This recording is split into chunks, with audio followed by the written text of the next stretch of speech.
We'll look at a verse tonight to begin with from the 5th chapter of the Bhagavad Gita, 23rd verse.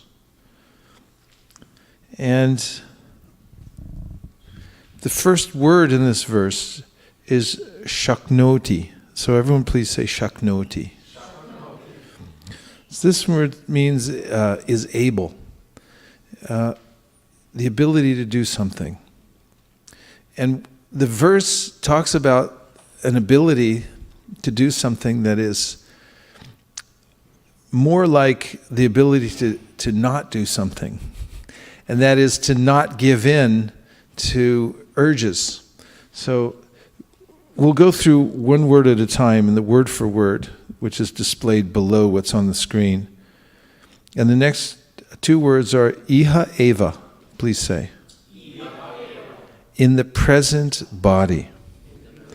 So consider that for a moment that we each have a present body that we're in, and when we say present body, what does that indicate to you when we use that terminology? That this is the present body. What more can you infer from that? Don't be afraid to use the grab for the microphones. Whoever rules the airways wins. I heard that during a political campaign about 10 years ago. Go ahead. Still true today as it was 10 years ago. Hare Krishna Maharaj. So looks like it indicates that this current body, we get many bodies, and it seems right. Because if it's saying there's a present body, that means there was a past body, and there will be a future body. So in this present body, and there's something very special about the body that we have now. This verse is speaking to us, and we are human beings. So human beings, manusha, are known to be extremely valuable, the human form. It is an opportunity, yam labva chaparam labbam sudurlabam idam bahusam bhavanti manushya martadam anityam apihadira.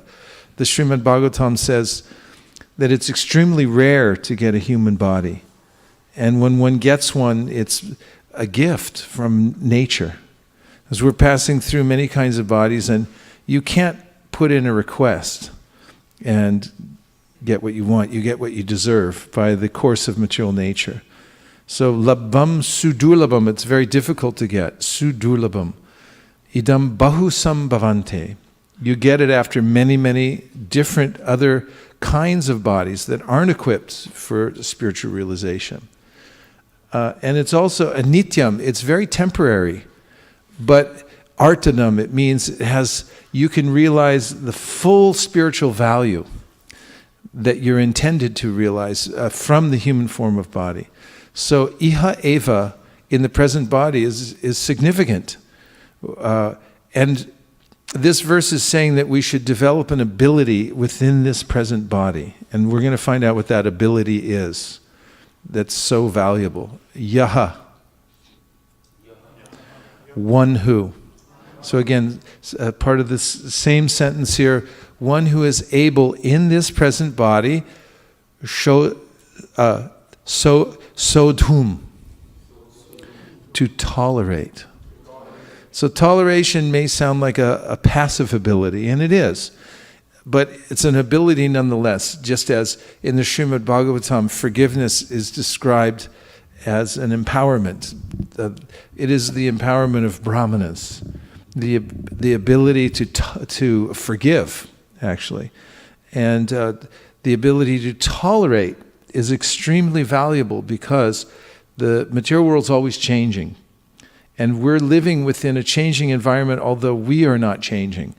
And the ability to not react to that, to overreact to the changing environment, is one of the most valuable of abilities to acquire while one is in this present body. Iha eva. Prak. Everyone say prak. Before. Sharira. The body. Vimokshanat. So this phrase means before you give up the body, while you're in this body and before you're forced to give it up, there's an ability that you should develop that is highly valuable. Next is kama, desire, krodha, and anger, udbhavam, generated from, vegam, urges. So, what is it? The ability to tolerate kama, krodha. That is desire. And what this means very specifically is unnecessary desires, desires that are meant to satisfy or gratify the senses of the present material body. And krodha, anger, is described as an emotion that arises when one isn't able to fulfill those desires, as in the verse, Dhyato vishayan pumsam sangas teshu bhajayate, sangat sanjayate kama, kama krodha vijayate. When one develops attachment for material things and wants to enjoy them, and then becomes frustrated in not being able to enjoy them, because inevitably either we get full contact with them and then we lose that, or we're not fully satisfied and we can become angry. Anger arises, and from anger we become bewildered, we lose our memory, and then we fall back down again into the entanglement of the material world. So spiritual life means to stay above the fray, be above the entanglement of the material nature. The soul can be dragged and thrown. Actually, there are two potencies that are mentioned in the Shastra. One is we can be thrown from our spiritual position and then covered over. And once that covering takes place, it requires great diligence in order to come to the point of recovering one's spiritual health again. So it's recommended that one keep oneself spiritually awake throughout this lifetime and not succumb to the lower modes of material nature. In the Gita, Krishna describes urdvam gachati sattvasta madhyam tishtanti madhava. Jaganya guna vrittista adoga chanti tamasaha. So this verse describes what are the effects of the three modalities of nature. And those three are sattva gun, which is a force of nature that's all-pervading, which instills in one virtue, the ability to see the difference between the body and the self. And then there's passion, or rajas, which is the middle mode. Sattva is the higher mode. And rajas is characterized by unlimited longings and desires, and the need to fulfill unnecessary necessities. And then tamas, or ignorance, is called jaganya guna vrittista, abominable. This is in this verse, Krishna is speaking. He says the mode of ignorance is terrible. It takes you down into a place that you shouldn't go or look at, but you're dragged there, and it's very difficult to come out of. Jaganya gunavrittista, adoga chanti tamasaha. So these three modalities, when we come in contact with them, Krishna says, determine our fate. How we associate with those modes, how we make a connection with them, will determine the direction that we go in our life, up, down, or stay in the middle. He says later in the 13th chapter, Purusha prakritisto hi punkte prakriti jan gunan karanam gunasangosya sarasad yoni janmasu. He says that the cause of any good or bad that we get anywhere within the universe is a result of our association with these three gunas: goodness, passion, and ignorance. So to practice during this lifetime, to cultivate the higher modes of material nature, especially sattva gun, goodness, and then to rise above it through the practice of devotional service. Rising above even sattva gun means to come to a position which is called Vasudev, or Shuddha Sattva, because even goodness, and I'm becoming a little technical now, but the Bhagavad Gita is very detailed in the way, Krishna is very detailed in the way he explains the three modes of material nature in the Gita. And there's a way in which one can go beyond even these three modalities. Even though the mode of goodness is ideal, especially for spiritual advancement, it always becomes mixed with lower modes. Because, as Krishna describes in the 14th chapter of the Bhagavad Gita, the modes are always mixing, and they're fighting for supremacy. So even someone in the mode of goodness may at some point become affected by the mode of ignorance. There may be a tinge of that or passion. And somebody in the mode of passion may be tinged with goodness or with ignorance. Somebody in the mode of ignorance, you might find, has a little tinge of goodness as well. And there's a mixture. But above the mixtures and above mixed goodness or goodness tinged with any of these lower modes is called Shuddha Sattva. And this is attained through the practice of bhakti yoga. And Krishna describes this in the Bhagavad Gita in the following words. Mam chiyo vyabhicharena bhakti yogena sevate sagunan samatityaitan pramabhuya yakalpate. This verse says that as you become steady in the practice of bhakti yoga, you will gradually rise above all the three modes of material nature and come to the spiritual platform. This is ideal. And this is what is being advocated in this verse, that before you leave the body, you should feel the sense of forced efficiency. Do you know what that is? Well, I'll give you a practical example. I live near the airport and I travel a lot, and there's different ways I can travel. One is by car. Let's say I'm going somewhere by car, and maybe if it's open-ended, I don't have to be there at a certain time exactly. I can keep extending it and say, well, I'll leave a little later, and I can go when I want.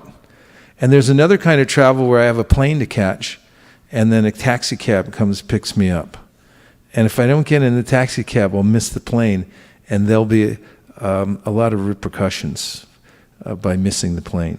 You don't want to do that. And so I know that I have to be there at a certain time, therefore I get a lot done in the last hour. That's forced efficiency.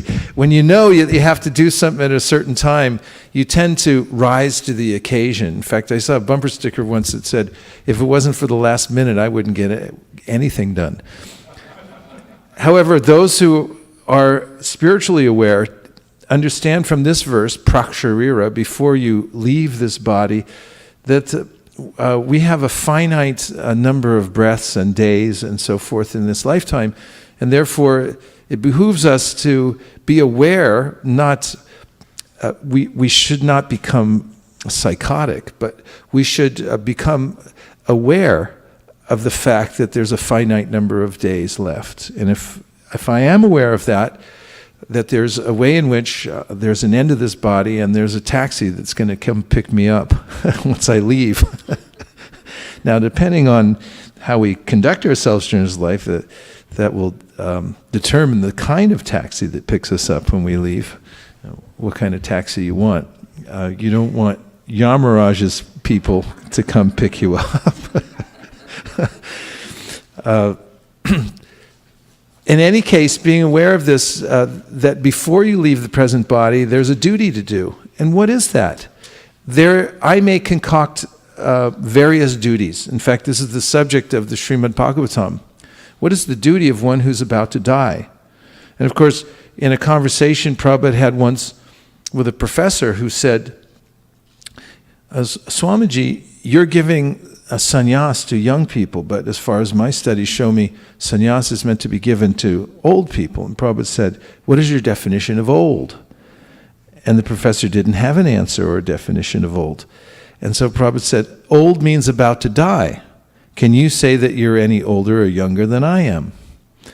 So there's this sense that at any time I may leave, and therefore before I leave this present body, I should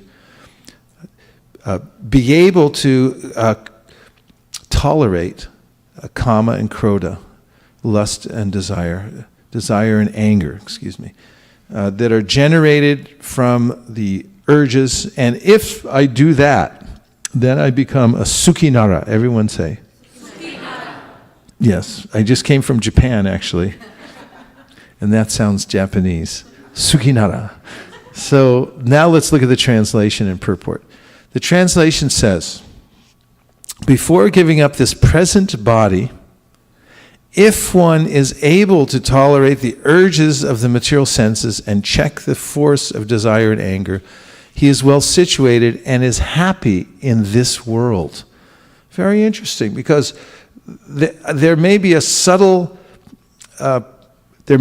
propaganda in the world, especially in the Western world, that there's a way in which by becoming more materially situated, or better situated materially, one may become happy. But here Krishna is saying the way to actually become a happy human is an internal process through which one develops a discipline of mind and body, and is able to tolerate various urges that visit us from time to time. And by doing that, one will actually feel happy even in this lifetime. So this is something that one could try for and make as a goal in one's life. And as Srimad Bhagavatam brings up, there are many duties to do and there are many things to hear about in life. Shotra yadini rajendra nrinam santir sahasrasha. Shukadev Goswami told, or Parikshit Maharaj speaks about how there are many topics to hear in this world, but specifically one should concentrate on those that are meant for the human beings to prepare themselves to leave this world properly. So now the purport. If one wants to make steady progress on the path of self-realization, you must try to control the forces of the material senses. They are the forces of talk, forces of anger, forces of mind, forces of the stomach, forces of the genitals, and forces of the tongue. One who is able to control the forces of all these different senses and the mind is called Goswami or Swami. Such Goswamis live strictly controlled lives and forego altogether the forces of the senses. Material desires, when unsatiated, generate anger, and thus the mind, eyes, and chest become agitated. Therefore, one must practice to control them before one gives up this material body. One who can do this is understood to be self-realized and is thus happy in the state of self-realization. It is the duty of the transcendentalist to try strenuously to control desire and anger. So there are enticements in this world, and there is a misconception also that's propagated quite widely about how one can become happy. This statement by Krishna, however, is the authoritative statement about how one becomes a happy human, and it seems rather simple, doesn't it? I'm not saying easy, I'm saying simple. It's a simple principle that if you can learn to tolerate urges, especially of desire and anger, then in this lifetime you'll become happy. Now, as a contrast, when I was walking through the San Francisco airport, I took a picture of the Ghirardelli chocolate sign. And it says, Ghirardelli chocolate. Moments of timeless pleasure. There's a picture right here. Moments of timeless pleasure. And, I mean, that's a lofty offer for a chocolate bar. What is timeless pleasure anyway? It sounds very esoteric. And oftentimes we'll find this kind of propaganda wherever we go. People will advertise the kinds of, the ways in which one might get some material thing or some situation as being the solution to one's problem, which is that I'm suffering and I want to be happy. And timeless pleasure seems just within reach when you look at this sign. If I get a chocolate bar, I'll be okay. And another sign I copied here was from Coca-Cola. And it says, open happiness. And happiness is actually coming out of the bottle. That's really what they say, open happiness. And of course, that seems ludicrous as well if you really think about it. But who thinks about it? Oftentimes I simply take in the environment and I see various ways in which happiness is offered through this and that medium. There are various scripts that are written by people who write movies. And in those scripts that are coming from the minds of people who are untrained in the science of Bhagavad Gita, they may present a scenario where boy meets girl, girl meets boy. I mean, this is the common theme. They're suffering, then they get together, and then heroically they conquer the world, and they live happily ever after. I mean, there are various combinations and permutations. When I studied Shakespeare and other plays, my professor always pointed out it's always the same thing recycled in different ways. So this same theme pervades the material world, this idea of a combination of various elements that will make me happy. But Prahlad Maharaj asked the question in one of his prayers to Lord Nrsingadev, Kutra Shisha Shruti Sukham Mrigatrishni Rupa. And this is a question, where is it? Where is this happiness that's being advertised all over the world? He says, Shruti Sukham, you hear about it, but you never actually get it. Now, if somebody invites you to their home for dinner, and you go there and they sit you down in the living room, the kitchen is nearby, and you hear somebody in there moving pots and the stove is coming on and off, but then they never actually invite you into the dining room, and they never bring anything out. Maybe a drink of water or something like that on a little tray, but it never comes. You hear the sounds, and maybe the smells are even there, but it gets later and later, and it's like, I think I got to go now. Okay, bye. This is synonymous to the experience that Prahlad Maharaj is asking about, that is promised in the material world, that one never quite gets that meal that one's looking for. It's promised. You hear the sounds of it. Therefore, he says, Shruti Sukham. The happiness we attain in the world is happiness that you just hear about, but you never actually experience it. It's not sustained. There are poems, one of them written by Jayadev Goswami, in which he talks about the happiness in the material world as being too minuscule to actually satisfy us. He said, if you're a person who's wandering in the desert and thirsty, if someone brings you one drop of water and says, here's your water, you can't deny that it's water, but you also won't be satisfied. You actually need to have gallons of water. You need a river to guzzle water to overcome your dehydration and to feel satisfied again. One drop from an eyedropper will not do it.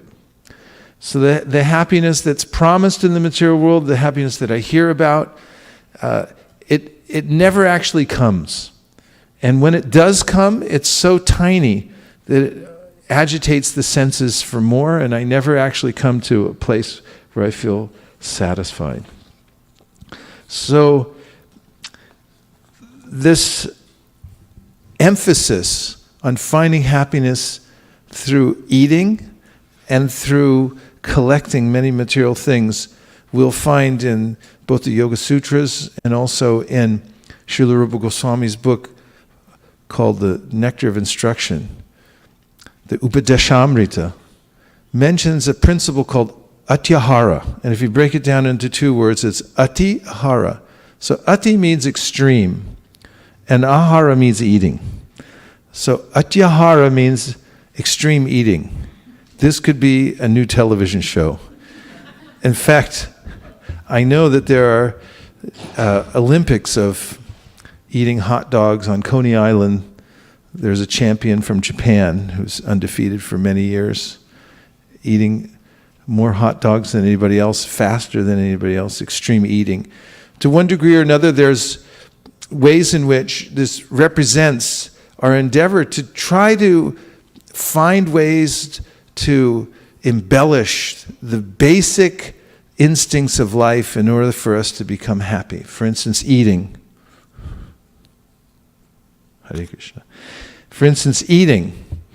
One may think that by becoming, eating more, or becoming more elaborate in the way that one arranges the food and so forth, that I'll become happy.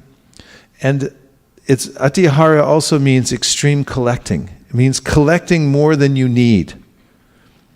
So there's a counter principle to this, which is mentioned in the process of yoga. In the Yoga Sutra, there's various stages of advancement in yoga, and one of them is called pratyahara. So you hear the word ahara there also, right? So that is two words put together by Sandhi rules, pratyahara, which means anti-eating and anti-collecting. So there's atyahara, extreme eating, and pratyahara, anti-eating, which means not placing one's primary faith in the happiness in life in just eating. In other words, you don't live to eat, you eat to live. And this is the principle given in the Srimad Bhagavatam, that you should take what you need to satisfy the senses just enough so that you can be very healthy and your mind can be very bright all the time, so that you can contemplate higher subjects and not be disturbed by the constant barrage of unnecessary desires that come into the mental system. The verse is, Kamasya nendriya pritir labo jivete yavata jivasya tattva jignasya narto yashcheha karmabhi, which says that kamasya nendriya pritir, one should never organize one's life around the principle of being happy through just gratifying the senses, because you won't get it. You won't become happy by that. Kamasya nendriya pritir labo jivete yavata, whatever gain you get in the material world, it shouldn't be used for sense gratification. Jivasya tattva jignasa means that you should stay very healthy. Don't eat too much, don't eat too little.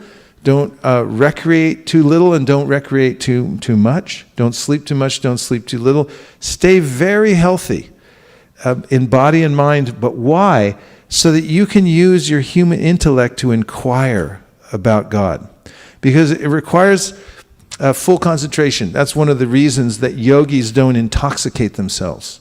Because when you're intoxicated, then it impedes your ability to think very subtly about the philosophy of Krishna consciousness and self-realization, and about the Supreme Personality of Godhead. Even if you're an accountant, it blurs your ability to add up numbers properly if you're intoxicated. That's why you should never hire an accountant who's addicted to drugs. And if you find out that your accountant is an alcoholic or is taking all kinds of drugs, then get a new one. People who intoxicate become bewildered and cannot think critically. So jivasya tattva jignasa, you should be a very critical thinker and use your fine human intellect to try to understand very subtle principles that deal with the absolute truth. So this is the principle of pratyahara. Don't over-collect also. Don't take more than you need, because it just becomes a burden. And actually, when you keep just what you need and you winnow out the things that you don't, then you develop a great deal of focus in your life. And this is shown also in very practical ways, that if you're working on a project, you put away everything else. And just keep that one project on your desk or in your view, so that you can think about it. It also helps, because we have so many other things to do, to concentrate on one thing at a time. Multitasking is not efficient. If you think about the thing that you're doing right now and put your best into it, then move on to the next thing. And don't try to collect too many things and do them at once. In fact, even collecting too much information, even spiritual information, is illegal. Because sometimes people study all kinds of scriptures, but their motivation is to have more information than everybody else, so that they can either impress or defeat other people, and thus, again, become number one. This is called becoming a bookworm, and one becomes bewildered by this. This is over-collecting. So one should keep what one needs in order to keep oneself focused on the goal of life, which is to inquire with precision about the Supreme Personality of Godhead, Krishna, our relationship with Him, and how to make advancement. So these principles are very helpful in following the instruction that Krishna has given in the verse that we're concentrating on today, that starts with Shaknoti Haivaya Shodhum. So, before I move on to the next several points, I will take a few reflections. And how's the temperature in here? Yeah? I noticed you're all bundled up. Is it cold? It's a little cold. I mean, look at Molly, she's freezing. I mean, you don't have to make it hot, but just by increments move up. This is another aspect of the material world. You can never quite get comfortable, because I notice this. If I go to somebody's house and I sit down, I have my sweatshirt on, and I start to feel a little warm, I take my sweatshirt off, and immediately the host will run over and turn the heat down. And then I'll get cold, and I'll put it back on, and they'll run over and turn it on again. It happens in cars, it happens in apartments, everywhere you go. You can't quite get comfortable. It's very difficult. We're not meant to be fully comfortable here. But let's take a few reflections. A reflection really is anything that you heard, that especially if it's useful to you. Because really what we're trying to take out of the Bhagavad Gita is practical information that we can apply. Because there's lots of theoretical information that one might collect or hear about, but unless one actually takes something and applies it now and says, today, right now, I can apply this, then one may feel a lack of traction in spiritual life. It may become more theoretical. But Shamalangi's got something here, and she's right in the front row, so let's hear what she's got.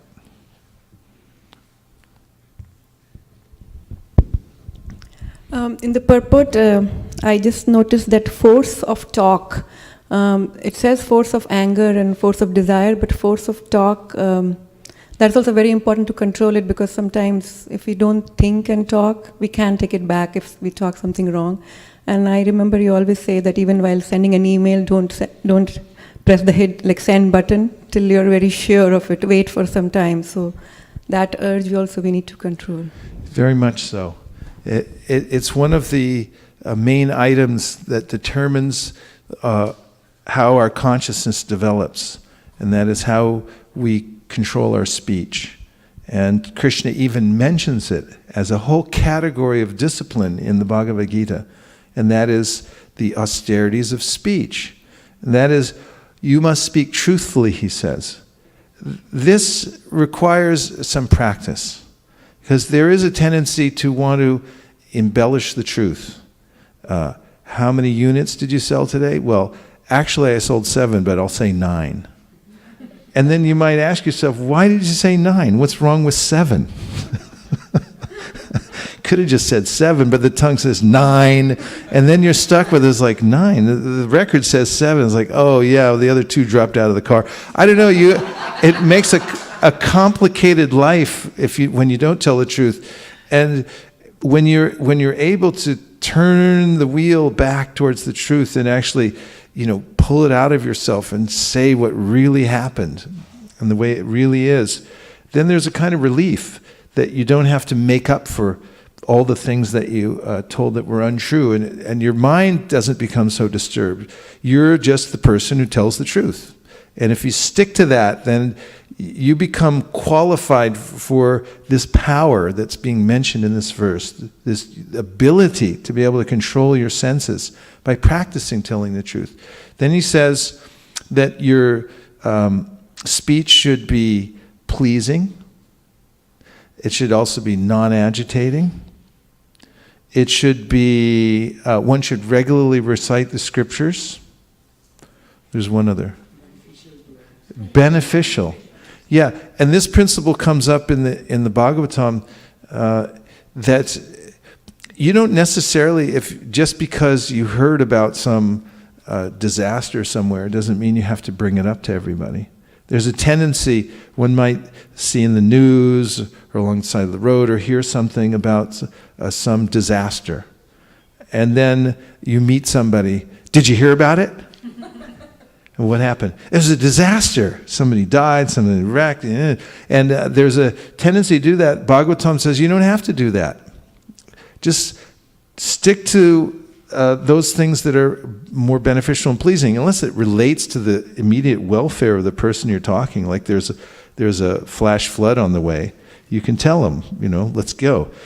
But these are urges that come up through the speech that one can very deliberately work on. And it's amazing how much progress one can make spiritually by controlling the speech and following the austerities of speech. One will see immediate results by practicing this. Just as much as when one fasts during the day, you just don't eat. There's a communication that goes on between the body and the mind, especially the stomach, and just communicates up, sends a message up. It's like time for lunch, and then the brain says it's not because we're not eating today, and the stomach says, what?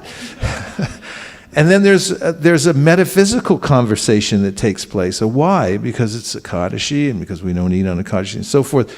And similarly, when one tells the truth, there's a similar internal dialogue that will take place. It's like, why are you telling the truth? Why can't we embellish this? At least a little bit. Make it sound a little better. Then one comes back to understanding that there's an ordered way in which the universe works. That if you just tell the truth and stick to Krishna's plan, that everything comes out fine. And if you veer off that path, then things become complicated. And life is much better when you tell the truth. So these practices are very practical, and you can do them right here in Silicon Valley. You can do them in New Delhi. You could practice it in... where? Come on, give a shout out for your hometown. Where? Mumbai. You could do this in Mumbai. It's doable in Mumbai. A Bollywood movie coming out, Telling the Truth in Mumbai.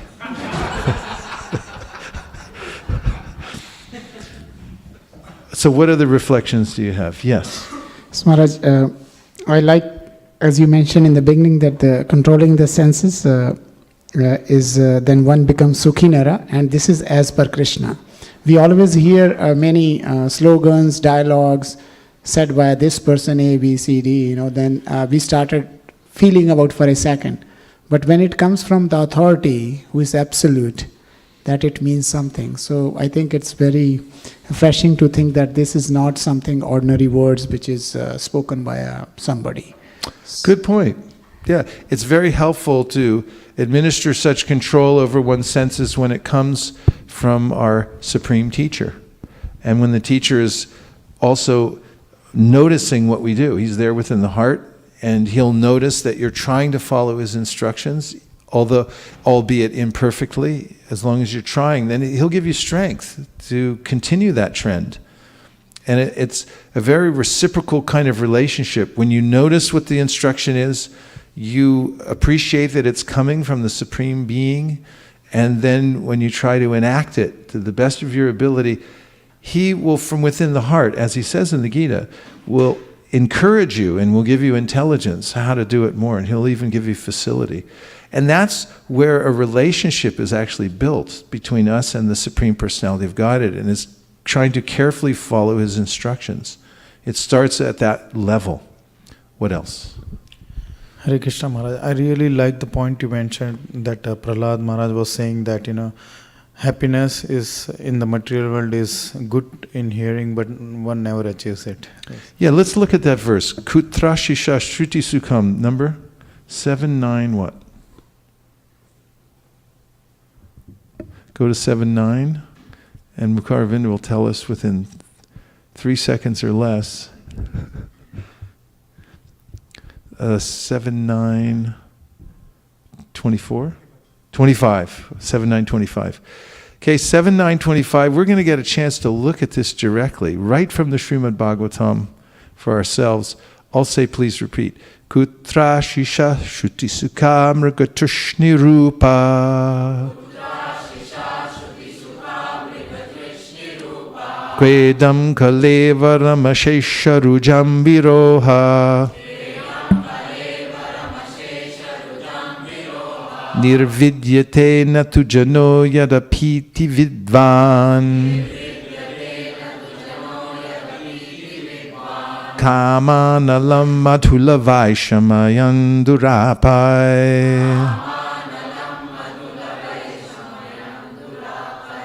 The translation is, in the material world, every living entity desires some future happiness, which is exactly like a mirage in the desert.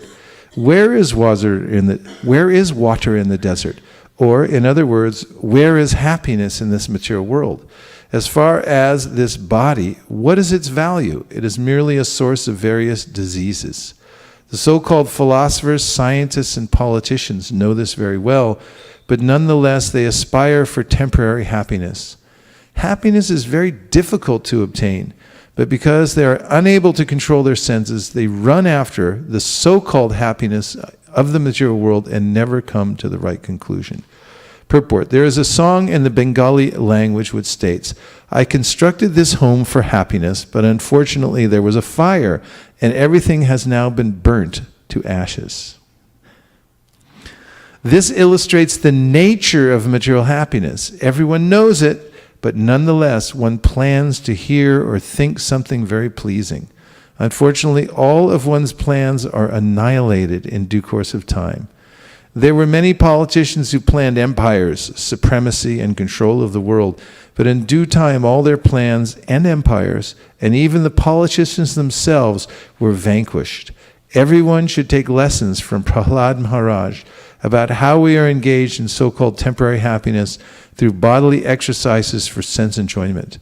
All of us repeatedly make plans, which are all repeatedly frustrated. Therefore, one should stop such plan making.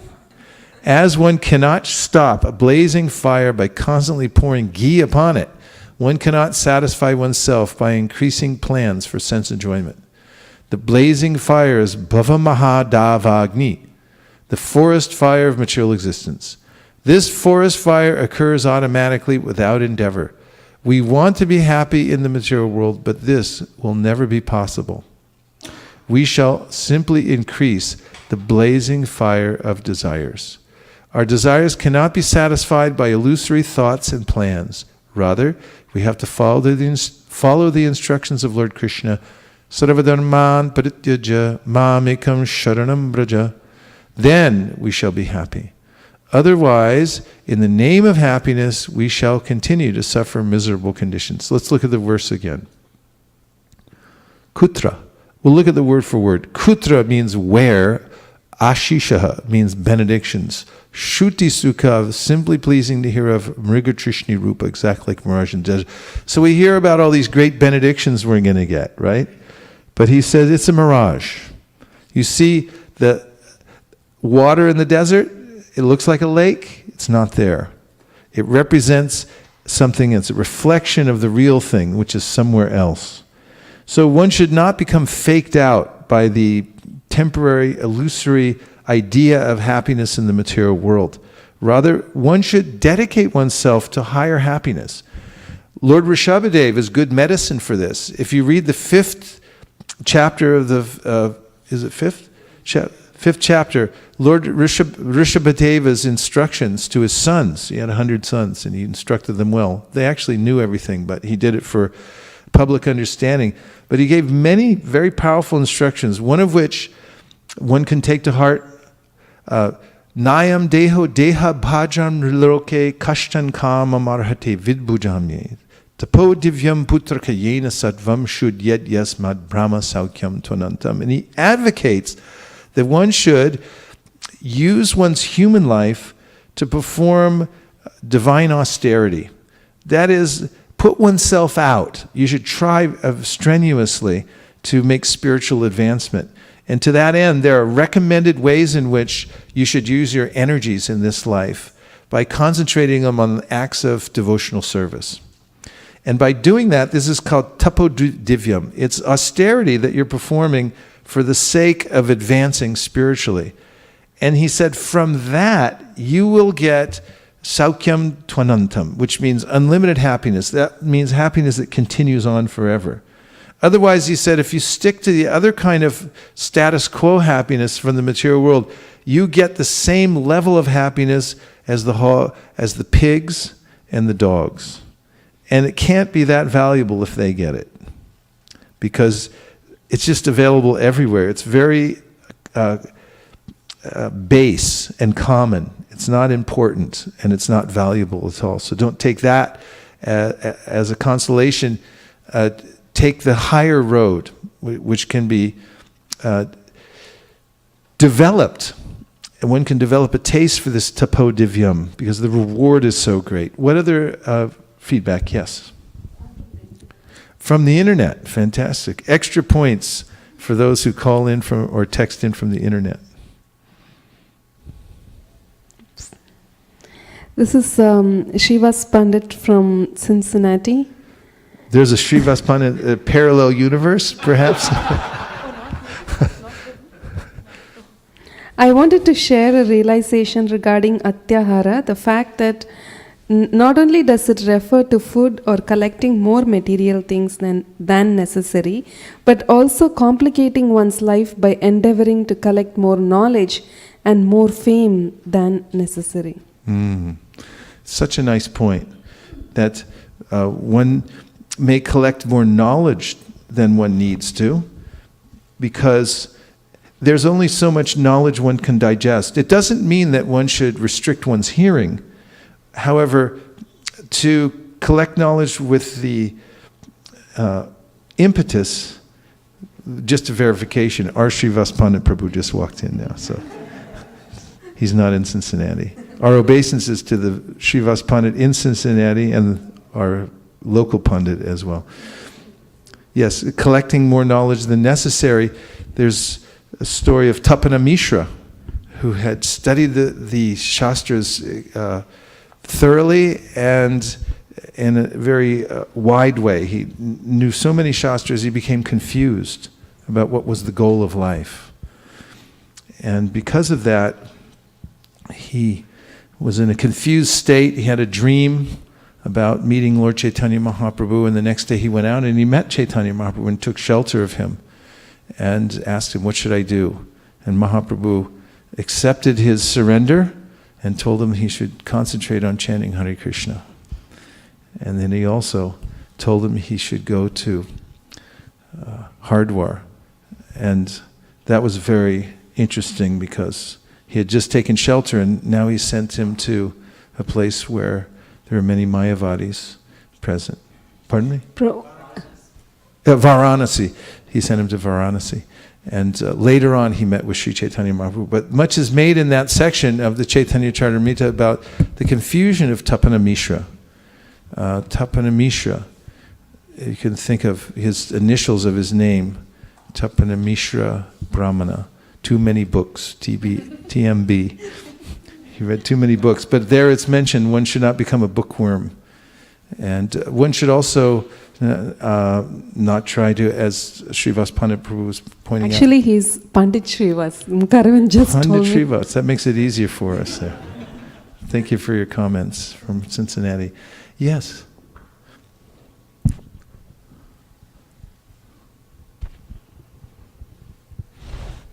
Thank you, Maharaj. Really like the point about multitasking, which you mentioned. So somehow in Kali Yuga, everything works topsy-turvy. Here, multitasking is generally considered, people consider it generally a symbol of efficiency, that I can do many things, and unfortunately, but that creeps in the spiritual life and even in our preaching and relationships. It's like we are doing 3 things at the same time, talking to a person, thinking about another, and texting to a third. And it was, for me, it was very much, it flashed when I saw that in my students. And then I realized that, hey, I also do the same thing. And somehow trying to fit in many blocks within the same amount of time, but actually you don't go any further mileage with any of the block. So this is very profound you mentioned, and thank you for reminding us that how at one point of time only main thing, and that main thing in that particular time. Yeah, it's anxiety inducing to think about something else while you're doing the present thing. And there's also a principle, we talked about this yesterday at a class at Salesforce, where we have one asset that's distinctly ours, and that is our attention. We have free will, but that free will allows us the ability to place our attention wherever we decide to place it. And this actually becomes the direction that we move in life.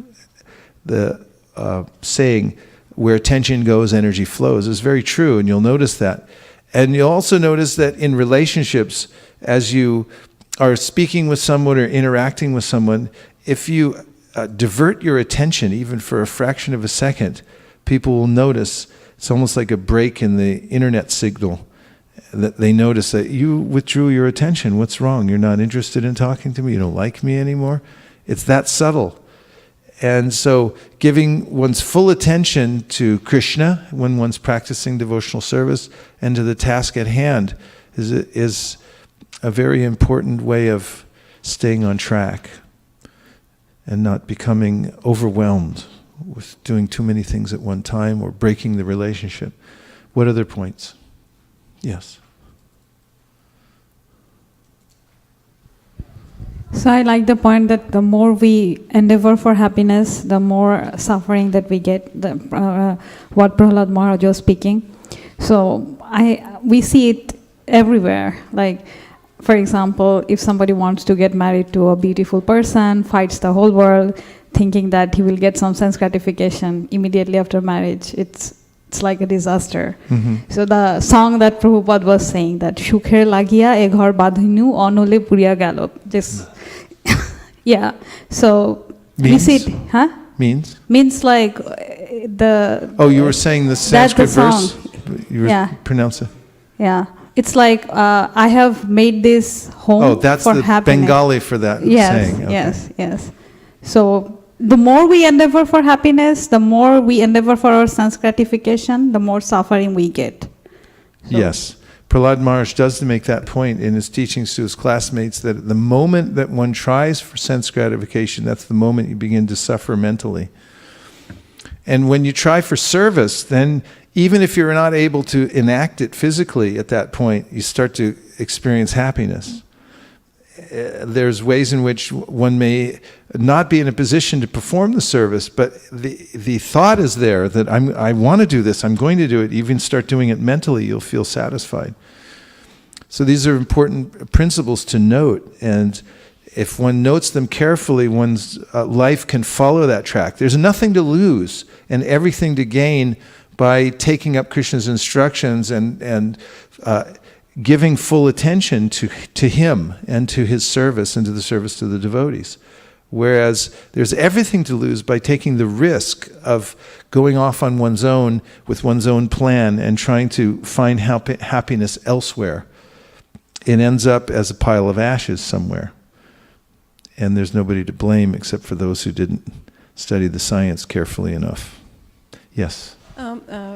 Just before this verse of Sukhi Nara, Lord Krishna, he mentions the definition of this kind of, not definition, the characteristic of such happiness, that it has a beginning and an end. So that's, I always remember that if, so material happiness means the boundaries are there, it's not everlasting. Yeah, Prabhupada gives this example, that verse, Yehi samsparshaja bhoga dukkha yonaya evate adyantavanta konteya nate shuramate buna. So interestingly in this verse, it says the womb of misery is this contact of the material senses and their objects. And it has, a wise person doesn't delight in it because he knows it'll end. So Prabhupada said, someone invites you to their beautiful home. You could make an image in your mind of the most beautiful home you can imagine. Do you have it in your mind? And there they promise you many sensual delights if you just come to the house. Plus they'll award you, what's a significant amount of money right now in cash? 20 million. That's the minimum, right? Okay, so they'll give you all kinds of essential happiness, including ice cream or kulfi, whatever you like. And there's, unlimited, whatever you can think of. And then at the end, they'll also give you $20 million in cash. And then after that's all done, just before you leave, 3 very big men will come out from the back room with shoes, and they'll beat you. And they'll take away your $20 million, and then they'll kick you out. So then Prabhupada said, would you agree to go? No. And so in a similar way, adyantavanta konteya, there's a way in which I may get some gain in the material world, but in the end, I'm beaten with shoes by death. It's all taken away from me. And not only that, those 3 big men will throw you in a car and then drive you down the freeway, open the door, and throw you out. And you'll end up in an unknown place. So in a similar way, we endeavor for many things in this world. We collect them together. We try to enjoy them. And then death comes, beats us with shoes. And what happens? Then we are thrown out of some womb somewhere in an unknown place. And we end up, we're born all bloody from the last life practically. We come out into the world confused and disoriented, and we have to start over again. Therefore, Kapila goes into great detail about the child within the womb who becomes aware of his existential crisis, and that is that he is caught in this loop where he keeps getting bewildered by the material modes of nature, and he prays to the Lord that please let me stay in the womb because at least I realize what my position is. As soon as I come out, I'm going to forget. So when one has an opportunity to remember the goal of life, one should take it very seriously. That's an important moment in one's life. When that traction takes place, when one thinks, I'm actually going to do this. I'm not going to hear about it and then go back to business as usual, but I'm actually going to take steps to make this happen. There is always the possibility that one could decide to surrender to Krishna wholeheartedly and not hold anything back. That's the prerogative of the soul. Just as much as it's our prerogative to place our attention wherever we wish, we can also wholeheartedly surrender to Krishna at any time that we wish or that we desire. And he will reciprocate. Yeyata mam prapadyante tamstataiva bhajamyaham mamavart manavartante manusha partasarvasha. Krishna says, however you surrender to me, I'll reciprocate. I'll reward you accordingly. What other things did you hear? Yes. Vrindasevika.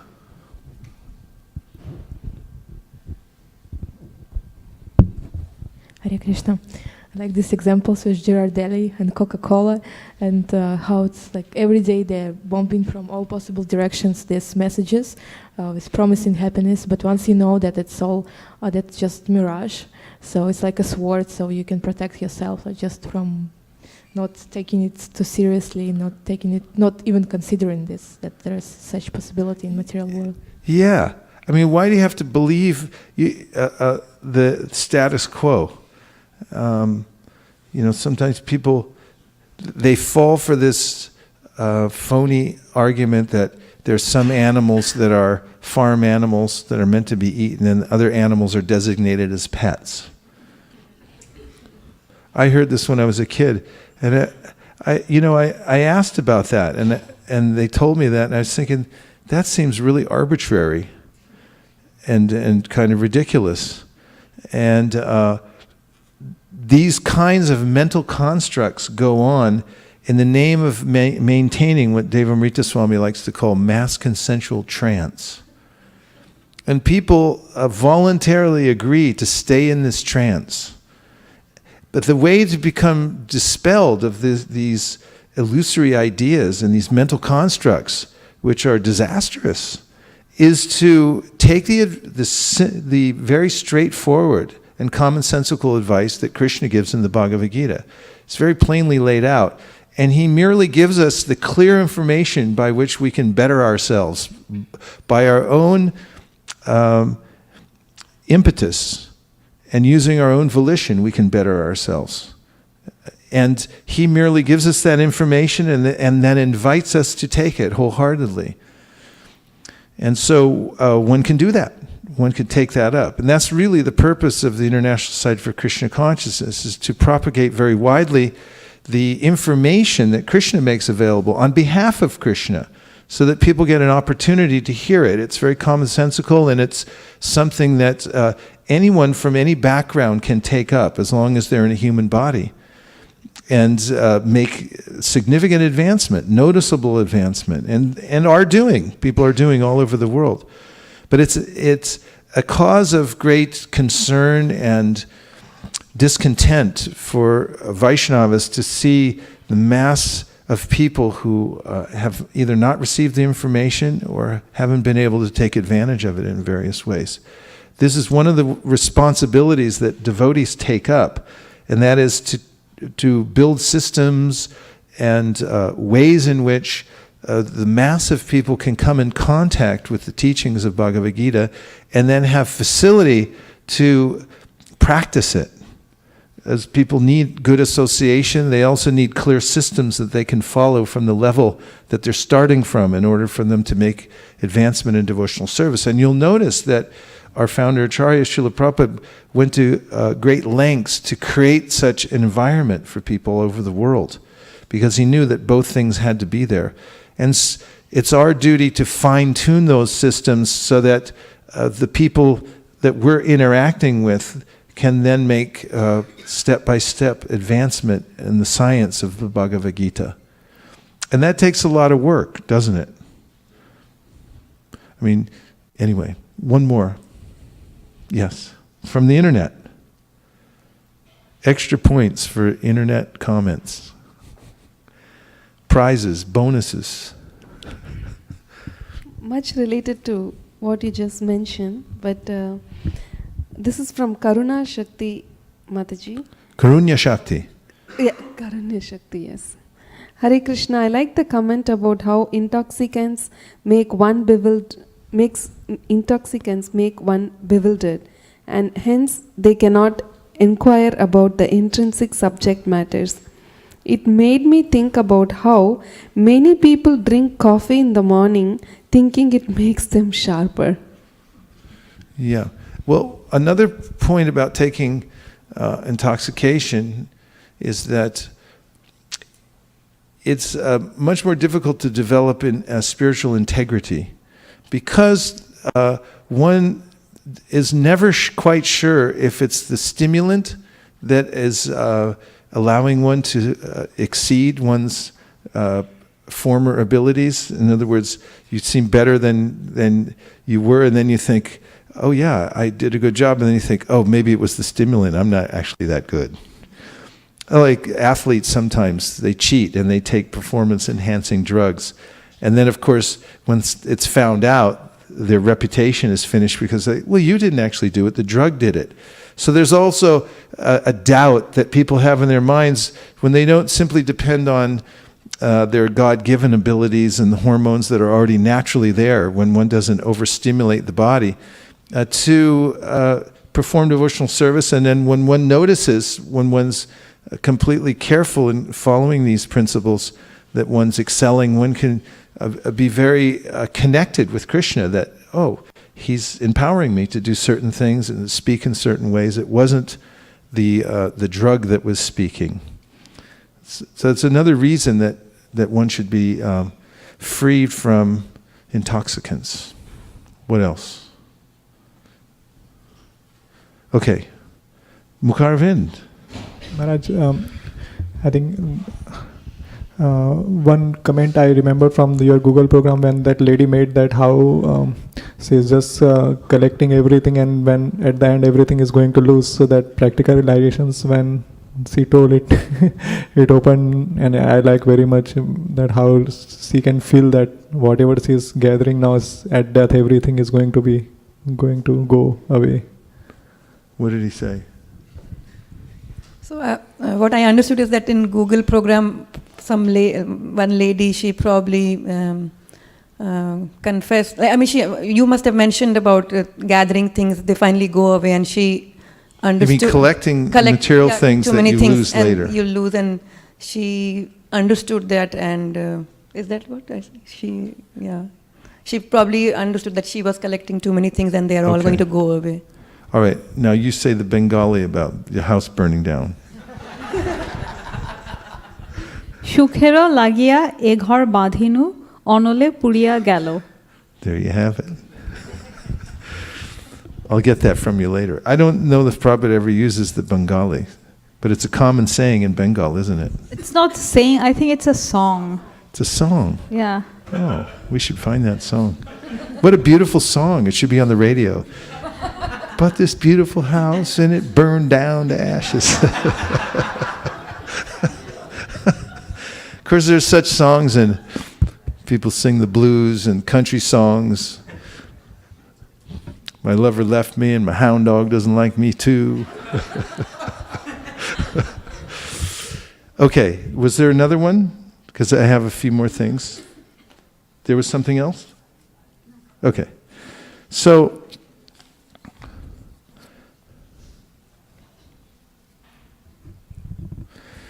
if you increase whatever you get, and this pratyahara is not advocating, or pratyahara is not advocating that you don't collect anything. Because spiritual intelligence means that one does not reject things that one can use in the service of Krishna. Therefore, it's not a matter of quantity, it's a matter of utility. And when one knows how to utilize everything in the service of Krishna, and to not use those things which are unavailable. Actually, don't do that now because it's distracting everybody's attention. You can get it later. Sorry. I just see where everyone's eyes are going. So Prabhupada describes spiritual intelligence with the following verse. He says, Anasaktasya vishayan yatarham upayunjita nirbanda krishna sambande yuktam vairagyam uchite prapanchikatya buddhya hari sambandi vasuna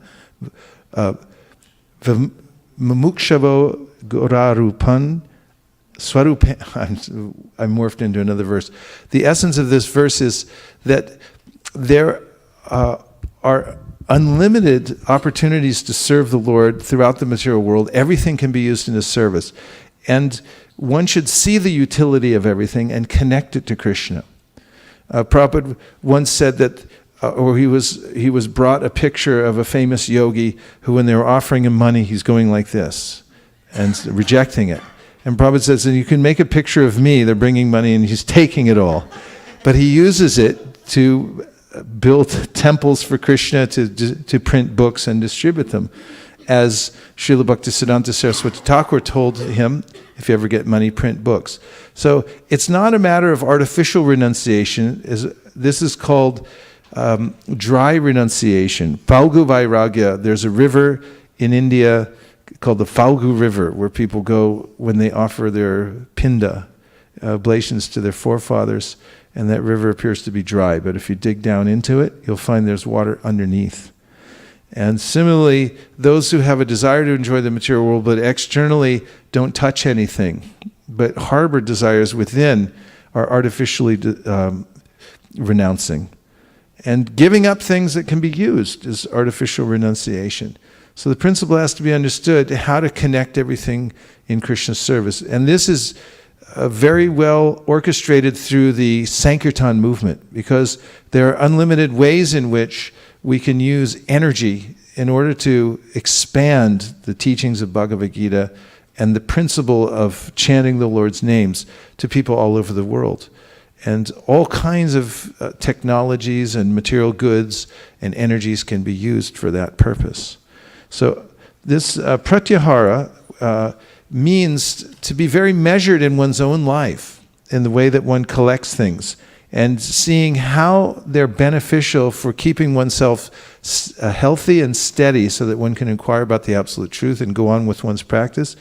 At the same time, one may accept unlimited material things as long as he or she knows how to use them properly and can digest them and use them properly in the service of the Lord. And by digestion, I mean that you don't become overwhelmed by them and then say, oh yeah, this is yukta vairagya, but at the same time, you've become attached to them personally.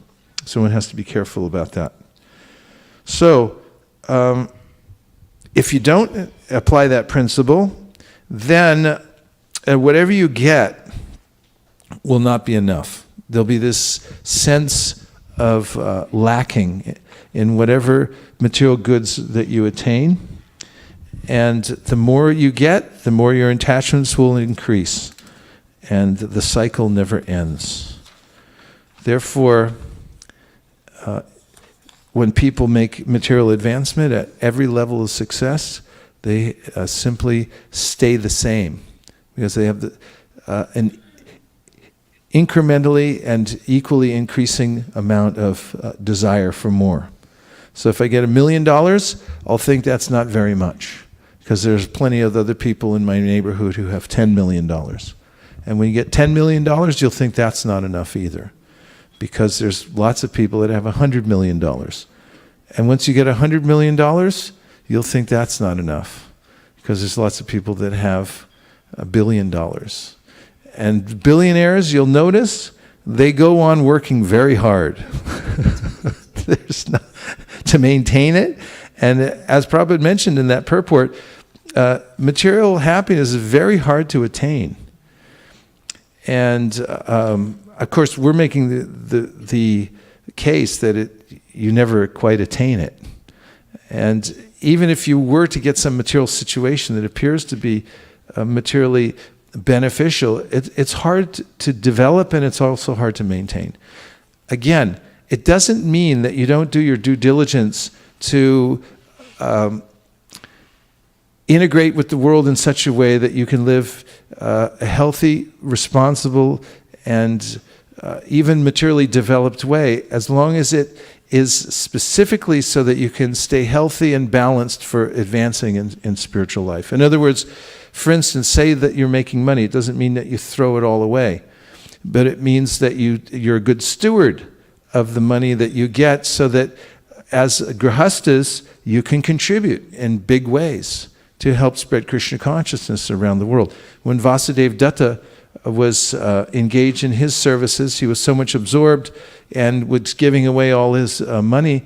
Chaitanya Mahaprabhu sent Shivananda Sain, who was extremely aware of all kinds of circumstances in the world and how to balance them. He was the head of the yatras. He would help to get everyone houses along the way and so forth. He knew how to pay boatmen and things like that. And so Chaitanya Mahaprabhu sent Shivananda Sain to Vasudeva Datta, telling Shivananda, please go help Vasudeva Datta to organize his finances. He's giving everything away, and he needs to maintain his family and so forth in a proper way. So this is a matter of understanding how to balance one's life properly. So this principle of happiness can be summarized in a word of santosh. And santosh means? Yes. So we did this exercise in Govardhan. It was a class given by His Holiness Dandadhara Maharaj. And he asked us to pick a word, a correlating word that would describe satisfaction. A very practical application of satisfaction. What word would you use? Peace. Okay, peace. What else? What? Happy? Contentment? Contentment? Huh? Complacent? Devotional service? Well, the word he used was very useful, I thought, so I'm representing it here. The word is enough. When you see your circumstances and you say enough, this is santosh, as he presented. And there's a way in which you can notice this in yourself. As Krishna says in the Bhagavad Gita, yadrishya labasantushto. He says, when you learn, or he said you should learn to be satisfied with gain that comes of its own accord. And after all, Narada Muni presented in his teachings to Srila Vyasadeva that just as bad luck comes of its own accord, similarly good luck comes too, of its own accord. You can do so many things to invite good luck, but does it mean you're going to get more good luck? No. Okay. I mean, you don't have to agree. You can say whatever you want. And you can also do many things to ward off bad luck. Like what? Huh? Gemstone, yeah, sure, you can wear gemstones. Vastu, you can do vastu. Pray to Krishna. Does it mean that bad luck won't visit your house? Only one person. Nobody even wants to comment on that one. It's like if I say no, what's going to happen next? I mean, it's such a tenuous situation in the material world. It's like, I'll just stay out of that one. But there's a way in which these things come to us unsought. Narada Muni says, look at the balance sheet. Your happiness and your distress come to you unsought. So Krishna advises in the Bhagavad Gita, yadrishya labasantushto. Yadrishya means things come naturally to you. So be satisfied with how they come. And those who are satisfied with gain, which comes of its own accord, then there's another level. Those who are satisfied even when bad luck comes. They take it as Krishna's arrangement. That's tate anukampam susamikshimano bunchane evatmakritam vipakam. One accepts responsibility that these events are occurring because of my past activities. It is good for me. I'm burning out my material life. It's going away now by Krishna's mercy, and he's only giving me a token of what I actually deserve, just so that I can keep my head in the game. Because if I don't have those things, then I'll forget him completely. So this principle of santosh is very important. That whatever I have, first of all, it requires some sense of gratitude. Because there's a way in which when one gets more and more material facility and forgets where it's coming from and that it's being provided by the Supreme, one may take it for granted. One may even develop a sense of entitlement that I deserve a certain level of enjoyment in this material world. This is very dangerous because this will become the root cause of dissatisfaction because no one can maintain that. Everyone at some time or another will be asked to divest themselves of all the things that they've collected in this world. They'll either sift away slowly or they'll be abruptly taken away. Therefore, this miscalculation that I can keep everything and I'm entitled to so many things is a cause of suffering. But santosh, which means enough. I have enough of everything. Whatever it is, I'm satisfied with it. In fact, one should learn to be satisfied with a little service, or a lot, a little prasadam. Let me put it like this: service, a little prasadam, and a place to lie down, and a full set of Prabhupada's books. Just the basic necessities for one's spiritual life: a bead bag, and a little chunk of tilak, and a Bhagavatam or a Bhagavad Gita, and a little prasadam. If you find yourself santosh, you feel this is enough for me, then you become the wealthiest person in the world. Whereas you may be born into great wealth, But if you think, I'm entitled to this and much more, and when you get a modicum less, you may then think, oh, I'm suffering so much because this isn't up to my standard of happiness. So santosh is real wealth. This complete understanding that I'm being maintained by Krishna at every second. In whatever situation of life I'm in, it's enough. Thank you. I'll just take a few more reflections before I move on to the last stage. About santosh, yes.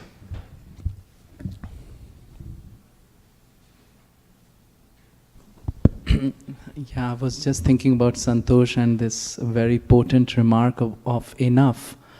And I was just thinking that even today, even materialistic people, they are commenting on this concept of the power of less, being minimalistic. Minimalistic, which is required, but not collecting a lot of baggage, because given the tenuous situation of the world, people move, situations change, and especially when that happens, the baggage really hits, because where did all these things come? So I was just pondering the power of less, and actually the less then is more, because it will just spiritually make you lighter, and you can elevate faster. Otherwise, it will take you down. Yes, and Krishna mentions in the Bhagavad Gita that you shouldn't take more than you need, and you shouldn't take less than you need. Prabhupada makes this point in the Bhagavatam also. This enough is it's not a stereotype quantity, but it is adjustable to each individual person according to what you need to maintain yourself. You take that, and don't take more. Don't take less either, he says. It's to maintain a balance. But be aware that it's coming from Krishna, and you're using it, you're connecting it to him. And if you work in that way, even great kings that are mentioned in the Srimad Bhagavatam had unlimited wealth, but because they engaged it all in Krishna's service, they were fully Krishna conscious. It's not about renunciation, it's about dedication. Yes, who's ever on the phone, go right ahead.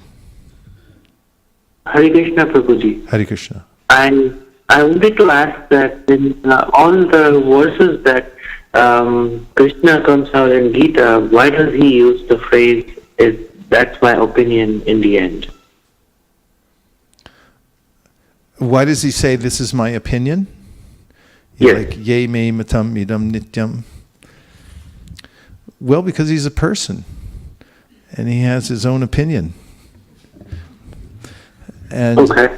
And just like he has everything else, he has a family and he has pets, and surabhir apipalayantam. Krishna has pets. Like, why does he keep cows for pets? He's a person. He likes them. He has his own. He has his own particular likes in life. And so when he talks about his opinion, he has his own opinion. This is an individual. However, his opinion and my opinion are quite different. His opinion is absolute. It's charming in a way, because you say, Krishna says, and he defers in the Bhagavad Gita even to the Upanishads. He'll refer. It's said by great sages. It's said by Vedanta Sutra. He'll refer to the Shastra and so forth. And meanwhile, he's the source of the Shastra. Knowing the Shastra means knowing him. So it's a very charming aspect of his personal but absolute nature. Thank you very much for your question. Yes? I have a question. Like, you just told that we should not have stuffs more than we need and less than we need, but it's very difficult to know, like, what is my capacity, or actually how much should I have, because in this material world it seems like there is no end to having. But how do we know where is my balance? It's what you need for your service. So you should have a clear idea of what your service is, and then see what you need to enact your service. And if you stay within that parameter, then you'll be very clear about what to use and what not to use. Or at least you'll be clearer, or ish. And if you need guidance, you can talk to people who know, sadhus who know. Like one sannyasi was just talking about how, he went to a sadhu and he was saying, telling time's important, but a sannyasi, I'm a renunciate, wearing an expensive watch, this could be troublesome, someone might think this or that. And then the sadhu said, yes, you must tell time, have a watch, 100 rupees, 100 rupee watch, that is. Not a $10,000 watch or something like that. Be aware of, in your station of life, what you need. There may be others who are acting in a larger capacity. Of course, one has to be careful about these things, that may need to display more opulence in order to execute their service. Ambarish, I'm talking Ambarish Prabhu, our, my godbrother, and the descendant of Henry Ford. When he goes around and meets big people of the world and stuff like that, he doesn't go in flip-flops. He'll wear a pair of shoes.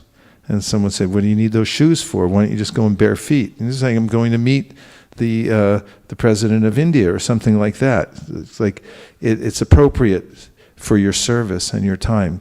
So you have to triangulate and find out. If you don't know for sure, you can take help from mentors and say, how much is too much? How much is too little? And Gaudiya Vaishnavism is a culture of guidance. We take guidance carefully from all points so that we stay on track.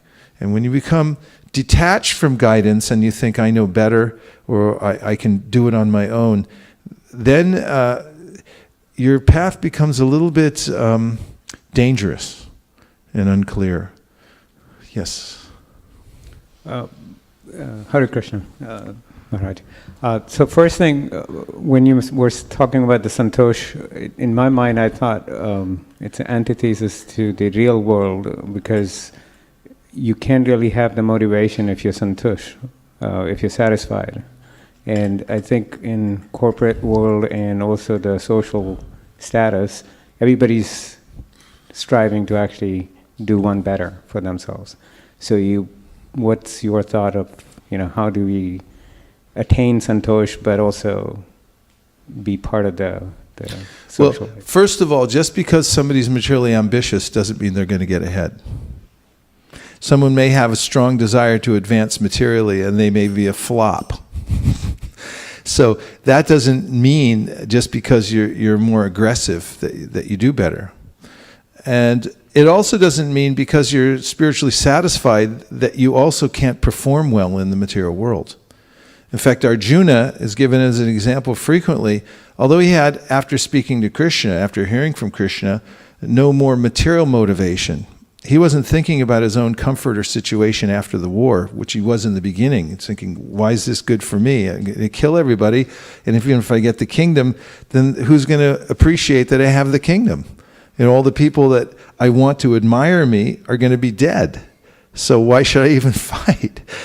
But when he understood the principle of Bhagavad Gita, which was that you're doing it out of dedication, you're not doing it for enjoyment, and you're not to renounce it either. You're meant to do your activities as a dedication to the Supreme, even if you're a warrior. And Arjuna became even more adroit in his service of fighting when he was doing it for Krishna. The impetus was coming from a deeper level. And he wasn't subject to discouragement also in the fight, which is a symptom of those who work on a higher level. Even in the mode of goodness, determination is based on duty. And duty is stronger motivation than prospect of what I'm going to get in return. And an even higher level of motivation is love. Bhaktivinoda Thakur lists these various motivations. In the beginning, one may do it out of prospect. Above prospect, one may do it out of duty. Above duty is a love, that you actually want to please the Supreme Personality of Godhead. And we could argue that the devotees are even more productive. You see some acharyas, I mean, who's more productive even from a material standard than Prabhupada? He was listed amongst an elite group of people who started at 7 years old and then became, multi-billionaire in every currency of the world and started centers everywhere. And what was his motivation? He didn't keep anything. He didn't need it. So that kind of working for advancement in the material, or we call ambition, that can be generated from a much deeper level, from a spiritual level. Does that help? Okay. Thank you very much. Yes?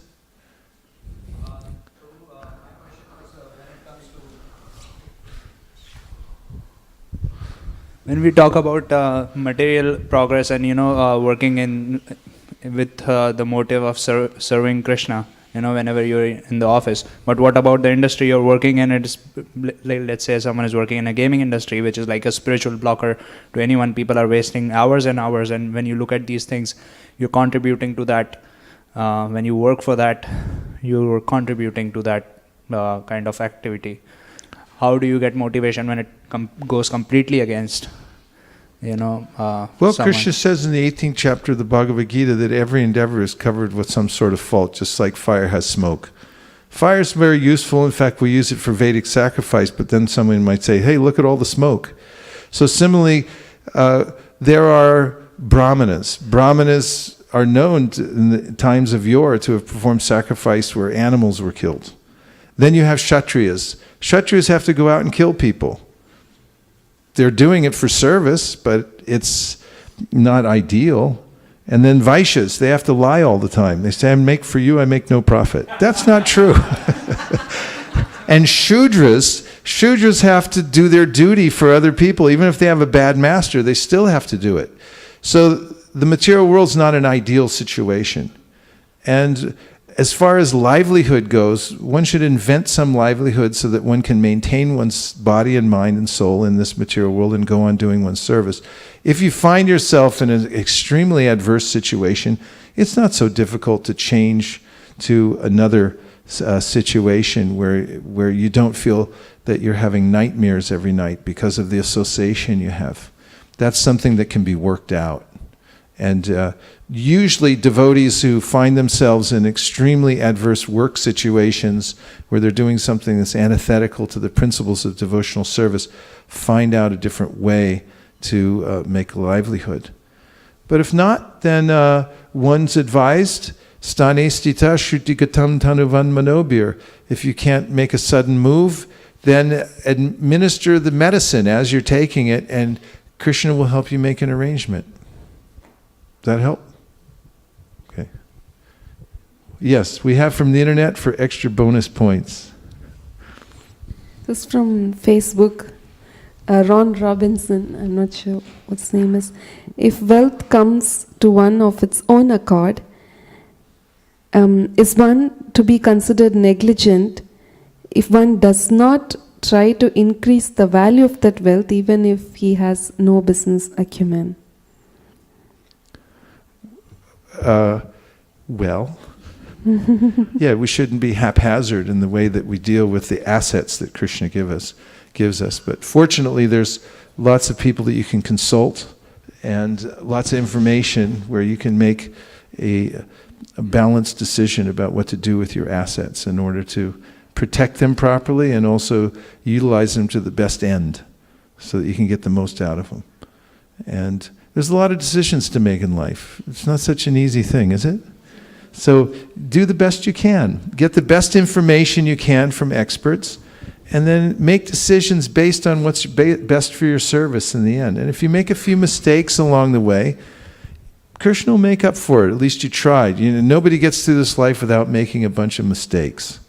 But if your intention is to help expand the Krishna consciousness movement, to increase your own practice of Krishna consciousness, then those mistakes will be rectified by Krishna in due course of time. Yes? I just wanted to add my point that it's a simple rule that you said utility is the main thing and not the quantity. Yes, That helps to make the decisions. it does. Yeah. Yeah. Yes? More online. So it's NAT. We're racking up the bonus points for the online NAT comment. Dalachian. I'm sorry? Name is NAT Dalachian. Hare Krishna. Sorry. Hare Krishna, I have been experiencing santosh in my life in every level. Whenever I feel something is not to my so-called quote and unquote standard, I started to feel anxious and down. But as soon as I make my mind go back to the state of Krishna consciousness, then all the anxiety and discomfort disappear in no time. There it is, proof positive. And we didn't pay him to write that. Krishna Namadas Prabhu is asking if my mind is disturbed about lack of proper material situation and facilities, does this mean that I am out of balance in accepting what is necessary for me, my quota, and I should focus more on improving it? Well, the two things aren't mutually exclusive. You can work on improving it to some degree and at the same time feel satisfaction at where you are now. If one accepts whatever has come to one as one's lot in life, it doesn't also mean that you can't do your level best to improve. Prahlad Maharaj mentions that a boat can't save a drowning man, parents can't save the children, and medicine can't save a sick person. Balasyaneha sharanam pitarao nashingha. So what Prabhupada says in the purport, it doesn't mean that you shouldn't do your due diligence to try to save your children or to do the best work that you can to save somebody on the ocean. But you should understand this principle that whatever you're able to do comes from Krishna. In Ayurvedic medicine, when you take the medicine, there's a mantra you have to say that unless Narayan blesses this with his potency, it's not going to work anyway. And that's a similar application to all the circumstances in our life. You take it, but you consider it's up to Krishna. And in that way, you'll feel satisfaction. So it's one should find, if you're in a situation where you have so little material facility that you're not able to do your service, then you may have to make some adjustment. For instance, if you don't have transportation to get to where you're going, you may have to work a little bit to make it happen. Kadambakavananda Swami tells about how he was a married person and he decided, and he and his wife made a mutual decision that he would take sannyas. And then he said he had to work really hard for a couple of years in order to make that happen.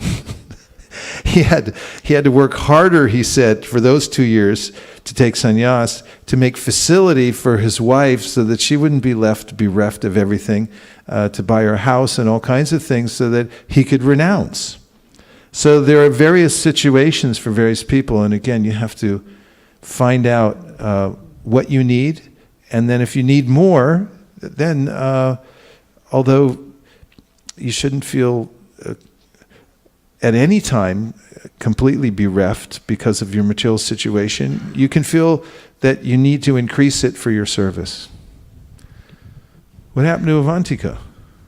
She disappeared. One more question. Okay, yes. One more question is from Siddhant. I think you referred in the class Brahman, Kshatriya, Vaishya and Sudra. So his question is how we define in Krishna word, means Krishna consciousness, Brahman, Kshatriya, Vaishya and Sudra. Apparently he's asked this question by many people who thinks Hinduism as a religion. What's a Brahman, Kshatriya, Vaishya and Shudra? In Krishna's word, means in Krishna consciousness, how it means, and does it from bodily consciousness or... It has to do with one's quality. As Krishna, quality and one's work. So Krishna mentions in the Bhagavad Gita that these various divisions of life are natural. They're created by Krishna, so they're not going to go away. There are various political parties who have tried to do away with the 4 divisions of life. but they're unsuccessful. As Prabhupada used to point out, the idea of communism was that there would just be, everyone would be a Shudra. There are no leaders, everyone's Shudra. But then you've got the people who are administering this advice and the ones who are acting as Shudras. The divisions come up because they're eternal. They're created by Krishna. So everyone works according to their qualities, and they work in a certain way. So these divisions can be seen naturally in society. And it's a bigger topic to discuss how that gets organized within the context of modern society, one that's going on quite extensively in the devotional community, because Prabhupada did mention that it's important to try to organize societies in such a way that people feel that they're working according to their natural propensities. This is something that oftentimes, for instance, in America, we don't get so much of, because the idea is everyone should be educated on an equal level. Of course, it's not working. Obviously, you can see from the results of various elections, people just elect whoever gets advertised the most. That's why whoever has the most money wins, because they say, this guy's good, that guy's really bad, and they go, okay. But no one really is educated enough to know what to do. That's the idea behind democracy, make everybody equally intellectual. But it doesn't quite work, does it? So there's a way in which vocational training is very much advocated for a society to work well, and people have different propensities. Let them, from an early time, be educated according to their propensities, so that they can excel in those different areas. Because we need the various aspects of work that people can display according to their abilities and their propensities. That's a very general answer, but I hope it helped. Hare Krishna.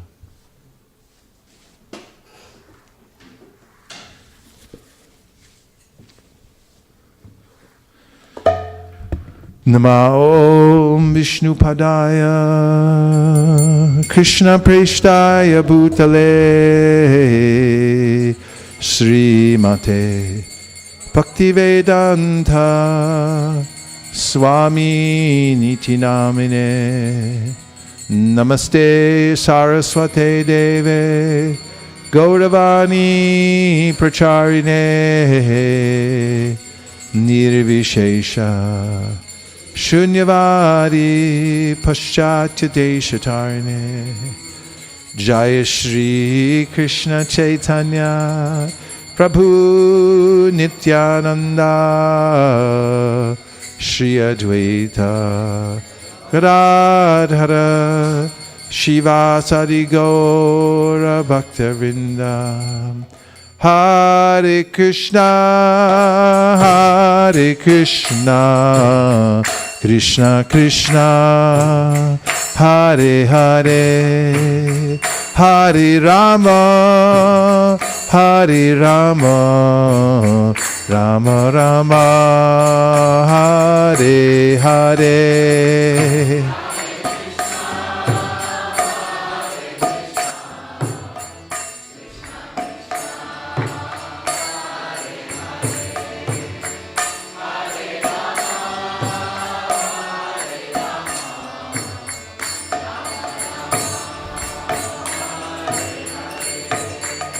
Hare Krishna Krishna Krishna Hare Hare Hare Rama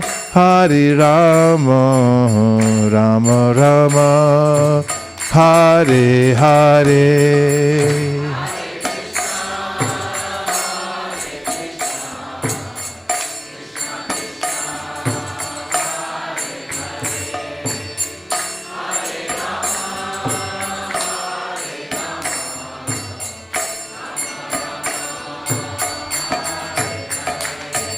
Hare Krishna Krishna Krishna Hare Hare Hare Rama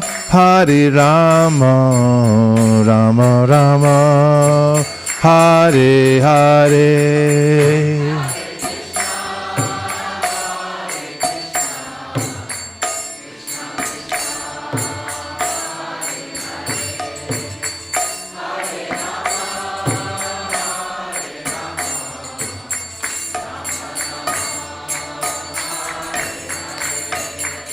Hare Krishna, Hare Krishna, Krishna Krishna, Hare Hare, Hare Rama, Hare Rama, Rama Rama, Hare Hare.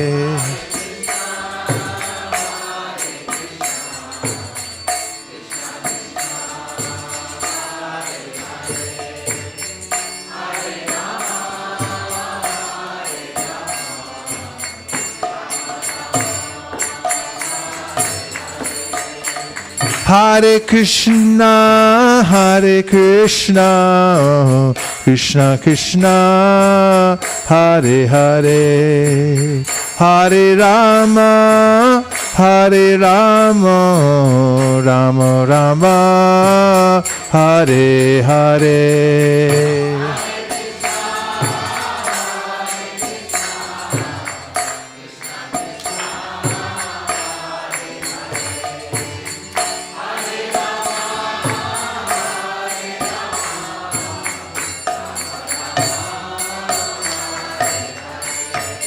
Hare Krishna, Hare Krishna, Krishna Krishna, Hare Hare, Hare Rama, Hare Rama, Rama Rama, Hare Hare.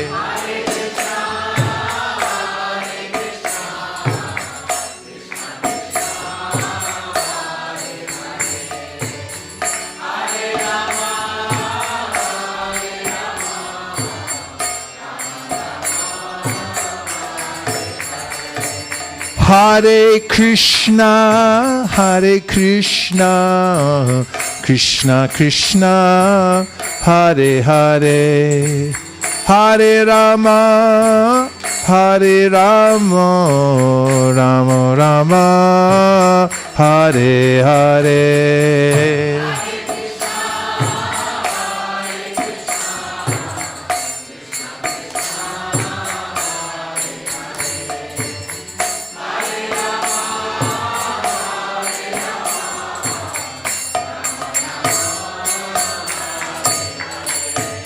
Hare Krishna, Hare Krishna, Krishna Krishna, Hare Hare, Hare Rama, Hare Rama, Rama Rama, Hare Hare.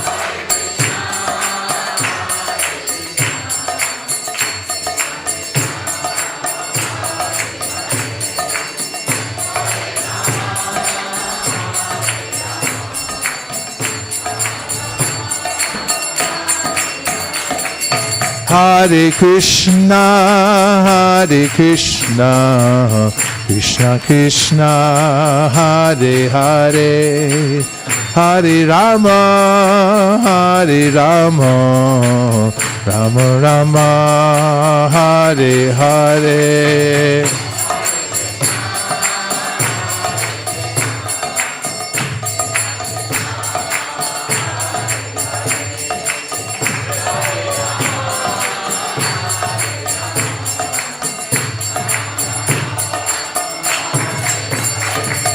Hare Krishna, Hare Krishna, Krishna Krishna, Hare Hare, Hare Rama, Hare Rama, Rama Rama, Hare Hare.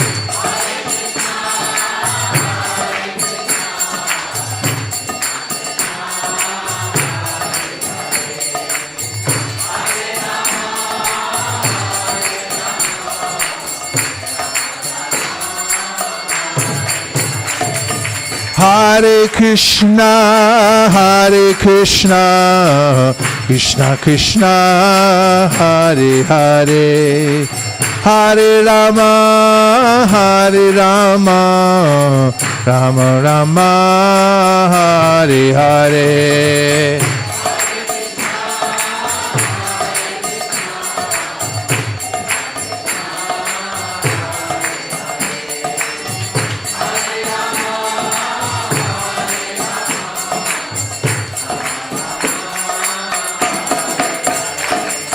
Hare Krishna, Krishna Krishna, Hare Hare, Hare Rama, Rama Rama, Hare Hare.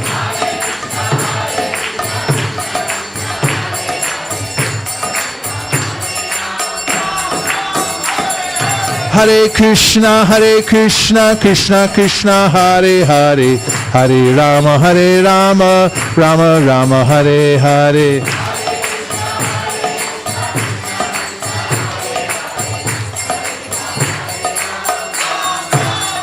Hare Krishna,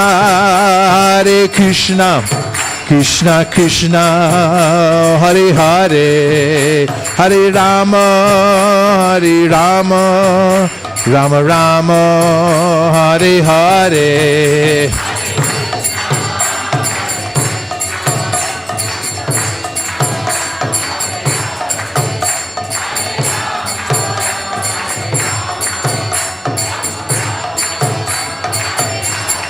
Hare Krishna, Krishna Krishna, Hare Hare, Hare Rama, Rama Rama, Hare Hare.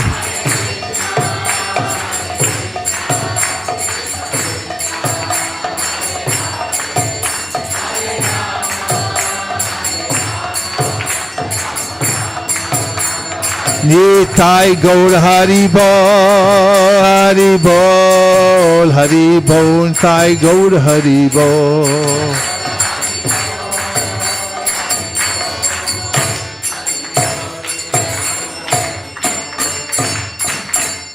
Taiga Premanande. And now we have a special opportunity that not everyone gets in Silicon Valley, is to dance for Krishna. So Chaitanya Mahaprabhu introduced this system of dancing and singing the names of the Lord. So feel free to break loose into dance. And if you can't dance publicly, you can dance within your heart. But one thing is for sure, never miss a chance to dance. So we'll put away all the asanas, and we're going to stand before the beautiful forms of their lordships, and we'll sing a very special song written in Bengali about the beauty of Lord Chaitanya Mahaprabhu and his associates there on the bank of the Jamuna, and we'll meditate deeply on the meaning. Hare Krishna. And thanks everyone who joined us via the internet today. Gaur Premanande Haribol. Srila Prabhupada ki, Gaur Bhaktivinoda ki.